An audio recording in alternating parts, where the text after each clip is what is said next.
નમસ્કાર બા, નમસ્તે. શું નામ બા તમારું? મણીબેન. મનીબેન, બરાબર. તો પહેલા તમને શું તકલીફ હતી? મને હૃદયની તકલીફ હતી સાહેબ. હૃદયની તકલીફ હતી, બરાબર. શું શું તકલીફ હતી? નસ પ્રોબ્લેમ હતી. બરાબર, નસોની પ્રોબ્લેમ હતી, નસની પ્રોબ્લેમ. બરાબર.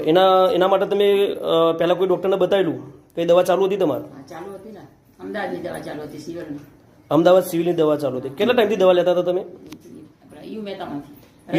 હા, હૃદયની બીમારી હતી ને એટલે યુ મહેતામાંથી દવા યુએન મહેતામાંથી તમે દવા લેતા હતા, બરાબર. કેટલા ટાઈમથી લેતા હતા? લગભગ 12 મહિના થયા, 2 વર્ષ જેવું થયું.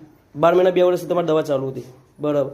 એના પછી તમે એલબીઆર માર્કેટિંગ લિમિટેડની લાઈફ પ્લસ પ્રોડક્ટ તમે ચાલુ કરી, તો એનાથી તમને શું રિઝલ્ટ મળ્યું? એનાથી સારું છે સર. શું રિઝલ્ટ મળ્યું સારામાં? એનાથી જે શ્વાસ ચડતો એ શ્વાસ નથી ચડતો, હાથ પગ નથી દુખતા, નસું બી બરાબર છે, નસું જે પ્રોબ્લેમ થતી હતી ને હૃદયમાં પક્ષી બી બરાબર છે. એનાથી સારું છે, થાક નથી લાગતો, ખાવાનું ભાવે છે.